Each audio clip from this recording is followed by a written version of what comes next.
नमस्कार मित्रांनो, good evening. मी किरण कुळिये ह्या आजच्या ह्या एपिसोडमध्ये पुन्हा एकदा तुमचं नव्याने स्वागत करतो आहे. मित्रांनो, आज आहे 6 फेब्रुवारी 2026. तर म्हणजे दुपारी मॅच चालू व्हायच्या अगोदर, म्हणजे आज आहे वर्ल्ड कपमध्ये अंडर 19 टीमची वर्ल्ड कप फायनल आहे. त्याच्यामध्ये मी दुपारीच तुम्हाला व्हिडिओ टाकून सांगितलं होतं की इंडिया वर्सेस इंग्लंड यामध्ये आजची वर्ल्ड कप फायनल खेळवली जाणार आहे. तर त्याचं पिच कसं खेळेल, त्याच्यामध्ये कोणकोण खेळाडू खेळू शकतात, ठीक आहे, आणि ते कशाप्रकारे खेळू शकतात, तर याविषयी मी ब्लॉग टाकला होता सकाळी. बघू शकता तुम्ही माझा मागचा व्हिडिओ वर जाऊन, आजच टाकला आहे दुपारी. तर ते म्हणजे बरंच प्रमाणात मी जे बोललो आहे ते सत्य ठरलेलं आहे. जाऊन बघा तो व्हिडिओ पुन्हा. तर त्याबद्दल मला मनापासून खूप चांगलं वाटत आहे की मी जे बोललो तर त्या बाबतीत गोष्टी घडल्यात, ठीक आहे. कोणाला नाही आवडणार की आपण जे प्रेडिक्शन केलं आहे तर त्या बाबतीत काही आपण सत्यामध्ये उतरलो.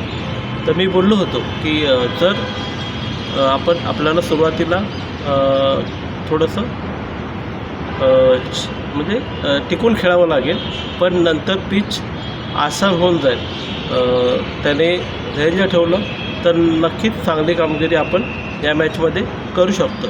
तर सुरुवात काहीशी तशीच केली आपल्या खेळाडूंनी. थोडंसं सावध पद्धतीने सुरुवात केली, पण नंतर जे काही घडलं आणि घडवून दाखवलं ते होतं. मी 4-5 आपले खेळाडू सांगितले होते: वैभव सूर्यवंशी, ॲरॉन जॉर्ज, आयुष म्हात्रे, विहान मल्होत्रा. तर ते खेळाडू खूप चांगला खेळ केला या खेळाडूंनी. तर आणि त्यामध्येच वैभव सूर्यवंशी जे आपल्या अंडर 19चा हिरो आहे, तर त्यांनी तर एकदम रेकॉर्ड कामगिरी करून दाखवली वर्ल्ड कपमध्ये. ते पण जवळजवळ 80 बॉलमध्ये या खेळाडूने 180च्या आसपास रन करून दाखवले. डबलपेक्षा पण जास्त.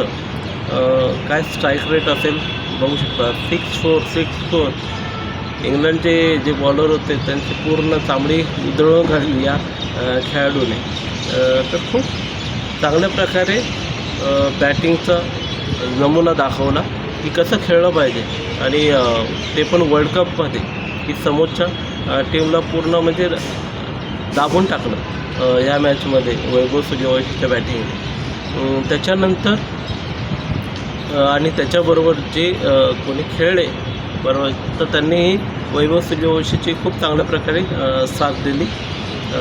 त्यांनी एव्हरेज 40, 50, 60 असे रन जे पण आपले आले बॅट्समन, मग त्याच्यामध्ये जॉर्ज असून दे, नंतर आयुष म्हात्रे असून दे, विहान मल्होत्रा असू दे, त्रिवेदी असू दे, ह्या सगळ्यांनी खूप चांगली प्रकारे बॅटिंग केली. थोडीशी एव्हरेज केली, म्हणजे जसं वैभव सूर्यवंशीने केली तडकेफड, तशी काही बॅटिंग त्यांच्याकडनं दिसून आली नाही. पण त्यांनी जो रन रेट म्हणजे करून ठेवला होता, तर त्याला कुठेतरी चांगलं एक स्टेज देण्याचं काम ह्या बाकीच्या आपल्या बॅट्समननी करून दाखवलं. आणि वर्ल्ड कपमध्ये आपला स्कोर 400 पार करून 410-11 इथपर्यंत नेऊन ठेवला. भले आऊट झाले सगळेजण, पण जो स्कोर त्यांनी वर्ल्ड कप फायनलमध्ये करून ठेवला तो कोणाला पार करता येणार नाही, अशा प्रकारचा तो स्कोर होता. इंग्लंडने जेव्हा इंग्लंडसुद्धा बॅटिंगला आली तेव्हा त्यांच्या रॉबिन्स आणि मायर्स या ओपनर बॅट्समननी खूप त्यांनी चांगली सुरुवात केली. तर ह्या सुरुवात मुळे वाटत होतं कुठेतरी ते आपल्या म्हणजे लक्ष्याच्या दिशेने एकदम बरोबर पद्धतीने चालले आहेत. तर ते होत असताना खूप 6-4 ते पण लावत होते. सुरुवात थोडी स्लो केली त्यांनी, म्हणजे 7 ओव्हरला जवळजवळ 20-25 रनच होते. पण नंतरच्या 3 ओव्हरमध्ये त्यांनी एवढी धुवाधार खेळी केली की 10 ओव्हरमध्ये जवळजवळ 64 रन त्यांनी बनवले होते. तर म्हणता येईल की त्यांनीही म्हणजे तो प्रयत्न केला या टोटलला कुठेतरी सामोरे जाण्याचा. पण पुढे जाऊन मायर्सचा विकेट पडला, ज्याने गेल्या मॅचमध्ये ऑस्ट्रेलियाविरुद्ध खूप चांगली कामगिरी केली होती. 100च्या वरती 100-200च्या वरती रन्स त्यांनी बनवले होते आणि तिकडे विजयश्री मिळवून दिला होता. पण तशी काही कामगिरी आज त्यांच्याकडनं होताना दिसली नाही. पण एक चांगली खेळी करण्याचा प्रयत्न केला त्यांनी आजच्या मॅचमध्ये. पण आपल्या एक धाकड जे बॉलर आहेत अंबरीश, परत आणि जे बॉलर आहेत तर त्यांच्या बॉलिंगसमोर थोडेसे ते विकेट पडले. त्यांच्या बॉलिंगला डॉमिनेट केलं त्यांनी, पण विकेट पण देऊन गेले. आणि आयुष म्हात्रे यांनीसुद्धा आपलं बॅट्समनबरोबर बॉलिंगचं कामही खूप सुरळीत पार पडलं. म्हणजे मॅचच्या नंतर जे रॉबिन्स होतं तर ते खूप चांगल्या प्रकारे खेळ करून दाखवत होते. तर त्या खेळाला स्टॉप कुठेतरी लावण्याचं काम आपले आयुष म्हात्रे यांनी केलं आणि खूप चांगली कामगिरी केली बॉलिंगमध्ये. पहिल्याच ओव्हरमध्ये त्यांनी रनची विकेट चटकवली आणि आपल्या भारताला म्हणजे विनिंगच्या दिशेने अग्रेसर करून दिलं. रॉबिन्स आऊट झाल्यानंतर जे कोणी बॅट्समन म्हणजे खेळपट्टीवर आले ते काही जम धरू शकले नाही आणि एका पाठोपाठ एक अशा विकेट पडतच राहिलेल्या आहेत. आता मॅच चालू आहे आणि त्या चालू मॅचमध्ये मी हा व्हिडिओ बनवला आहे, कारण मला सरळ दिसतं आहे की मी जे प्रेडिक्शन केलं होतं की आपण नक्कीच विजयश्री मिळवणार आणि तो आपण काही क्षणामध्ये तो विजयश्री आता काही क्षणावरच उभा टाकलेला आहे. तर पार्टी करा, कारण स्टॅम्प लागलेला आहे की हा अंडर-19चा वर्ल्ड कप आपला आयुष म्हात्रेची ही अंडर-19 टीम भारतामध्ये घेऊन येत आहे.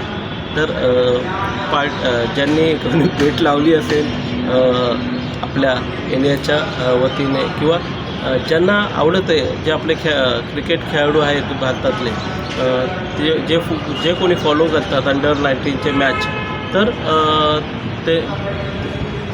त्यांचं बघू शकता तुम्ही. आज रिपीट हा परफॉर्मन्स हायलाईट्स तुम्ही बघाल तर तुम्हाला आवडेल नक्कीच. ते तुम्हाला बघायला भेटेल स्टार स्पोर्टवर आणि जिओ हॉटस्टारवर. तर खूप चांगली कामगिरी केली. खूप शुभेच्छा देतो मी ह्या अंडर-19 टीमला की त्यांनी आपल्या चाहत्यांचा जी विश्वास होता तो जिंकून दाखवला आणि ह्या अंडर-19 वर्ल्ड कपमध्ये खूप चांगली कामगिरी, उत्कृष्ट कामगिरी करून दाखवली. आपले बॅट्समन ॲज वेल ॲज आपले जे बॉलर आहेत त्यांनीसुद्धा म्हणजे उशिरा का होईना त्या विकेट्स काढून दाखवल्या. अजूनही काही 1-2 विकेट बाकी आहेत, त्याही मिळवतील, त्यात काही शंका नाही आणि विजयश्री मिळवतील. तर ऑल द बेस्ट आणि कॉंग्रॅच्युलेशन्स सगळ्यांना. आणि हे अंडर 19चे जे पण आपले बॅट्समन आहेत तर त्यांनासुद्धा आणि आपले जे बॉलर आहेत नवीन भविष्यातले त्यांनासुद्धा खूप खूप कॉंग्रॅच्युलेशन्स. तुम्ही ही मॅच जिंकताय आणि जिंकलात आहातच, त्यामध्ये काही शंका नाही. पण तुम्हाला तुमच्या येणाऱ्या भविष्याबद्दल तुम्हाला खूप खूप शुभेच्छा. आणि आपल्या चाहत्यांना पण खूप खूप शुभेच्छा की तुम्ही ह्यांना प्रोत्साहित करताय त्यांच्या मॅच बघून आणि पुढेही तसेच प्रोत्साहित कराल अशी मी आशा बाळगतो. आणि सूर्यवंशीबद्दल म्हणावं लागेल, मी माझ्या सुरुवातीच्या व्हिडिओमध्येच म्हणालो होतो. ह्या बॅट्समनमध्ये मला विनोद कांबळे, सचिन तेंडुलकर, वीरेंद्र सहवाग, ब्रायन लारा या सगळ्यांची झलक दिसून येते. म्हणजे बघू शकता तुम्ही माझे मागचे व्हिडिओ अंडर 19 सातपळू, त्याच्यामध्ये मी क्लिअर बोललेलो होतो या सूर्यवंशीबद्दल. हा खेळाडू एक वेगळाच खेळाडू आहे. खूप खूप चांगली कामगिरी तो करत आहे आणि त्याला पुढच्या भवितव्याबद्दल खूप खूप शुभेच्छा. एवढंच बोलून मी आत्ताचा हा एपिसोड पूर्ण करत आहे. पुन्हा एकदा भारतीय टीमला खूप खूप शुभेच्छा. एन्जॉय. Thank you very much.